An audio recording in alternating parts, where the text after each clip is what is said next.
নমস্কার, we learn investing এর আজকের আয়োজনে আপনাদের স্বাগত। আজ আমরা কিছু খুব গুরুত্বপূর্ণ খবর আর তার মানে কি দাঁড়ায় সেটা নিয়ে একটু আলোচনা করব। হ্যাঁ, আমাদের কাছে যা সোর্স আছে সেগুলো থেকেই দেখব। একদম। মূল ফোকাস থাকবে বিশ্ব পরিস্থিতি, মানে ওই ইসরায়েল ইরান সংঘাত, তার বাজারের উপর প্রভাব, আর অবশ্যই ভারতের অর্থনীতি, কিছু স্টক স্পেসিফিক খবর আর গ্লোবাল ম্যানুফ্যাকচারিং এর একটা ইন্টারেস্টিং চিত্র। ঠিক, আমরা চেষ্টা করব এই ঘটনাগুলো কিভাবে একে অপরের সাথে যুক্ত, মানে বৃহত্তর ইকোনমিক পিকচারটা কি আর একজন ইনভেস্টরের জন্য এর তাৎপর্য কি হতে পারে সেটা বুঝতে। দারুণ। তাহলে চলুন শুরু করা যাক। আচ্ছা, প্রথমেই তো আসি ওই টেনশনের বিষয়টা নিয়ে, ইসরায়েল ইরান সংঘাত। এটা তো বেশ সিরিয়াস দিকে যাচ্ছে মনে হচ্ছে। অবশ্যই পরিস্থিতি বেশ উদ্বেগজনক। ইরান তো একটা ছোট দেশ নয়, তার মিলিটারি ইকোনমিক ক্ষমতা দুটোই যথেষ্ট। অনেকে তো এটাও ভাবছেন যে এই কনফ্লিক্ট রাশিয়া ইউক্রেন যুদ্ধের থেকেও গুরুতর হয়ে উঠতে পারে। তাই নাকি? এর প্রভাব কি এখনো দেখা যাচ্ছে বাজারে? হ্যাঁ, অলরেডি দেখতে পাচ্ছি।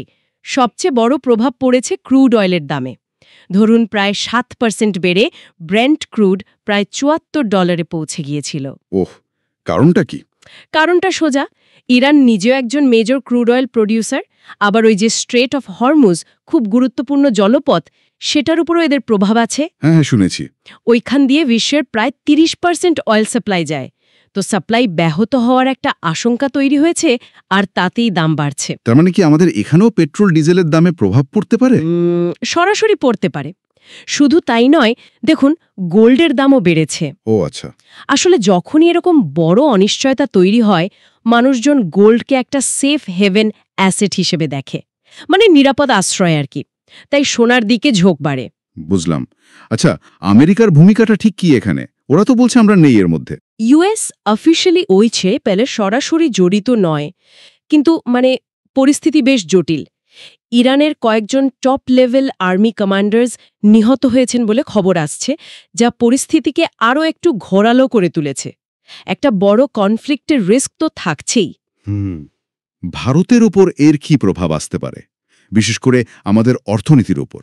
দেখুন, ভারতের জন্য সবচেয়ে বড় চিন্তা অবশ্যই এই ক্রুড অয়েলের দামের অস্থিরতা, মানে ভোলেটাইলিটি।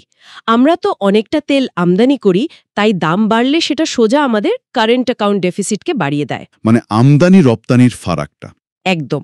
আর অবশ্যই ইনফ্লেশন বা মুদ্রাস্ফীতির উপর চাপ তো বাড়বেই। শিপিং কস্ট বাড়তে পারে। তাই এখন কয়েকটা জিনিসের উপর কড়া নজর রাখতে হবে। কারেন্সি ফ্লাকচুয়েশন কেমন হচ্ছে, এফআইআই ইনফ্লো আসছে না যাচ্ছে, আর অবশ্যই ক্রুড অয়েল প্রাইসেস। চিন্তার বিষয়। তবে এর মধ্যেই একটা ভালো খবরও হয়তো কানে এলো। ইউএস ইন্ডিয়া ট্রেড ডিল নিয়ে কিছু একটা। হ্যাঁ, ওটা একটা আশার আলো বলা যেতে পারে। শোনা যাচ্ছে একটা প্রাথমিক ট্রেড ডিল ফাইনাল হওয়ার দিকে এগোচ্ছে। সম্ভবত 9 জুনের আগেই কিছু ঘোষণা হতে পারে। আচ্ছা, কি থাকতে পারে তাতে? মনে করা হচ্ছে ভারত হয়তো এগ্রিকালচার আর অটোমোবিল সেক্টরে কিছু ছাড় দিতে পারে। যদি এটা ঠিকঠাক হয়, তাহলে আমাদের ম্যানুফ্যাকচারিং সেক্টর বেশ কিছুটা লাভবান হতে পারে। বিশেষ করে ভিয়েতনাম বা বাংলাদেশের মতো দেশগুলোর তুলনায় আমরা একটা অ্যাডভান্টেজ পেতে পারি। ইন্টারেস্টিং। তবে এই ডিলের ডিটেলসগুলো খুব গুরুত্বপূর্ণ হবে নিশ্চয়ই। একদম ঠিক। ফাইনাল ডিটেলস না বেরোলে পুরোটা বোঝা যাবে না। তবে হ্যাঁ, শুরুটা পজিটিভ লাগছে। আপনারা শুনছেন উই লার্ন ইনভেস্টিং, যেখানে আমরা বাজারের জটিল বিষয়গুলো সহজ করে বোঝার চেষ্টা করি। আচ্ছা, বাজারের এই অস্থিরতার মধ্যে কিছু রেগুলেটরি আপডেটের দিকেও নজর রাখা দরকার। যেমন এই সপ্তাহে সেবির বোর্ড মিটিং আছে। হ্যাঁ, securities and exchange board of India. কি আশা করা হচ্ছে সেখান থেকে? আশা করা হচ্ছে এফপিআইস মানে ফরেন পোর্টফোলিও ইনভেস্টার্স, কিছু পিএসইউজের ডিলিস্টিং, এআইএফস বা অল্টারনেটিভ ইনভেস্টমেন্ট ফান্ডসের কো ইনভেস্টমেন্টস, আর কেওয়াইসি বা নো ইয়োর কাস্টমার নিয়মে হয়তো কিছু সরলীকরণ করা হতে পারে, ব্যবসার সুবিধা বাড়ানোর জন্য আর কি।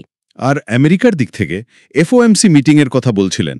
হ্যাঁ, ইউএস এফওএমসি মিটিংয়ে ইন্টারেস্ট রেট সম্ভবত একই থাকবে, মানে অপরিবর্তিত। যদিও ওদের ইউএস ইনফ্লেশন কিছুটা কমে 2.4% হয়েছে, কিন্তু ওই যে ক্রুড অয়েলের দাম বাড়ছে, ট্রেড ট্যারিফ নিয়ে অনিশ্চয়তা আছে, সব মিলিয়ে এখনো রেট কমানোর সম্ভাবনাটা একটু কম। বোঝা গেল। আর ভারতের নিজস্ব ফ্যাক্টর, ভারতের WPI বা হোলসেল প্রাইস ইনফ্লেশন ডেটা আসছে, সেটার দিকে নজর থাকবে। আর অবশ্যই মনসুন কেমন হয়, তার অগ্রগতি কেমন, সেটাও বাজারের জন্য খুব জরুরি একটা ফ্যাক্টর। ঠিক। আচ্ছা, এবার একটু স্টক স্পেসিফিক খবরে আসি। আইটিসি নিয়ে একটা বড় খবর দেখলাম। হ্যাঁ, আইটিসি তাদের 24 মান্ত্রা ব্র্যান্ডটা, যেটা অর্গ্যানিক ফুড ব্র্যান্ড, সেটার অধিগ্রহণ বা অ্যাকুইজিশন কমপ্লিট করেছে। প্রায় 400 কোটি টাকার অল ক্যাশ ডিল ছিল এটা। তার মানে আইটিসি এখন এফএমসিজিতে আরও জোর দিচ্ছে। একদম। এটা পরিষ্কার যে আইটিসি তাদের এফএমসিজি পোর্টফোলিও বাড়াতে চাইছে আর প্রিমিয়ামাইজেশনের দিকেও জোর দিচ্ছে, মানে ভালো কোয়ালিটির একটু দামি প্রোডাক্টের দিকে। এই ডিলটা সেই স্ট্র্যাটেজিরই একটা অংশ। বেশ ভালো স্ট্র্যাটেজি। আর স্পাইসজেট, ওদের রেজাল্ট তো বেশ সারপ্রাইজিং মনে হলো। অবশ্যই সারপ্রাইজিং। Q4-এ RS39 ক্রোর নেট প্রফিট করেছে।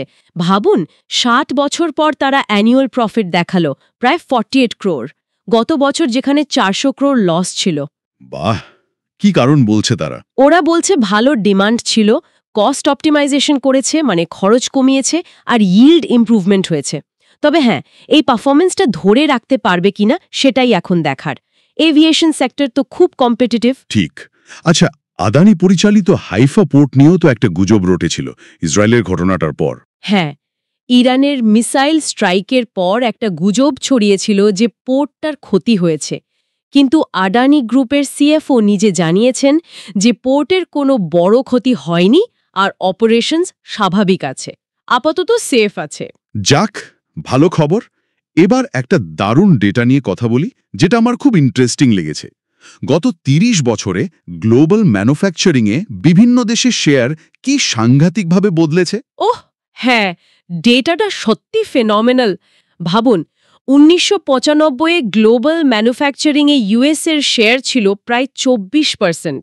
এখন সেটা কমে হয়েছে 15%, মানে র্যাঙ্ক 2। অনেকটা কমেছে। হ্যাঁ, জাপান ছিল 12.6%, এখন মাত্র 6.6%, র্যাঙ্ক 3। জার্মানি ছিল 8.4%, এখন নেমে গেছে 4.6%-এ, র্যাঙ্ক 4। মানে একসময় যারা ম্যানুফ্যাকচারিং পাওয়ার হাউস ছিল, তাদের শেয়ার কিন্তু কমেছে। আর এই জায়গাটা কে নিয়েছে? নিশ্চয়ই চায়না। এক্স্যাক্টলি, আপনি ঠিক ধরেছেন। চায়না 1995-এ ছিল মাত্র 4.9% শেয়ার নিয়ে র্যাঙ্ক 4-এ, আর এখন সেটা বেড়ে দাঁড়িয়েছে 31.8%, নাম্বার 1। কি বলছেন? 31.8%? মানে বিশ্বের প্রায় 1/3 ম্যানুফ্যাকচারিং এখন একা চায়না করছে। ঠিক তাই। গত 30 বছরে প্রায় 6 গুণ বৃদ্ধি। অবিশ্বাস্য গ্রোথ। ভাবা যায় না। তাহলে এই ছবিতে আমাদের দেশ ইন্ডিয়া কোথায়? ইন্ডিয়াও কিন্তু উন্নতি করেছে। 1995-এ আমাদের শেয়ার ছিল খুবই কম, মাত্র 1.5%, র্যাঙ্ক ছিল 14।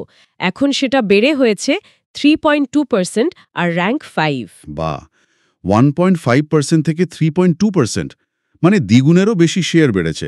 আমরা এখন 5 নম্বরে। হ্যাঁ, আমরা ম্যানুফ্যাকচারিংয়ে এখন সাউথ কোরিয়া, যার শেয়ার 3%, তার থেকেও এগিয়ে গেছি।